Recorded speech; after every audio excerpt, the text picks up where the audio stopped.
குஜராத் நிலநடுக்கம் 26 ஜனவரி 2001 அன்று இந்தியாவின் குடியரசு தினத்தன்று குஜராத் மாநிலத்தில் மிகப்பெரிய நிலநடுக்கம் ஏற்பட்டது.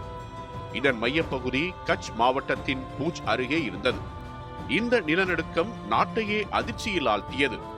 நிலநடுக்கத்தின் தீவிரம் ரிக்டர் அளவுகோலில் சுமார் 7.7 பதிவானது. நிலத்தின் அடுக்குகளில் ஏற்பட்ட திடீர் மாற்றங்கள் காரணமாக சில வினாடிகளில் பல நகரங்கள் மற்றும் கிராமங்கள் சிதைந்தன. இந்த பேரழிவில் சுமார் 20,000க்கும் மேற்பட்டோர் உயிரிழந்தனர். மேலும் லட்சக்கணக்கான மக்கள் காயமடைந்தனர். எண்ணற்ற குடும்பங்கள் தங்கள் உறவினர்களை இழந்து துயரத்தில் மூழ்கின. பூஜ், அஞ்சார், பச்சாவ், ராபர் போன்ற நகரங்கள் கடுமையாக சேதமடைந்தன. வீடுகள், அலுவலகங்கள், பள்ளிகள், மருத்துவமனைகள் என பல கட்டிடங்கள் தரைமட்டமாகின. நிலநடுக்கத்தால் மின்சாரம், குடிநீர், தொலைத்தொடர்பு, போக்குவரத்து போன்ற அடிப்படை வசதிகள் முற்றிலும் பாதிக்கப்பட்டன. மீட்பு பணிகள் தொடங்குவதற்கே பெரும் சவால்கள் ஏற்பட்டன.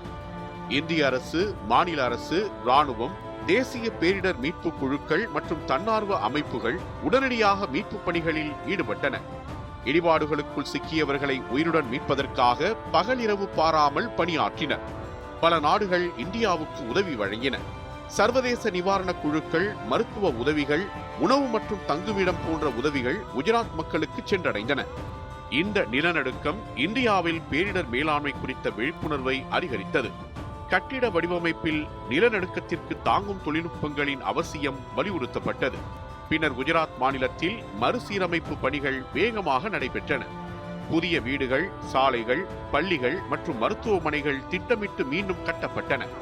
2001 குஜராத் நிலநடுக்கம் இந்திய வரலாற்றில் ஒரு மிகப்பெரிய இயற்கை பேரழிவாக நினைவு கூறப்படுகிறது. இது மனித ஒற்றுமை, தைரியம் மற்றும் மீட்பு முயற்சிகளின் முக்கியத்துவத்தை உலகிற்கு எடுத்துக்காட்டிய ஒரு சம்பவமாகும்.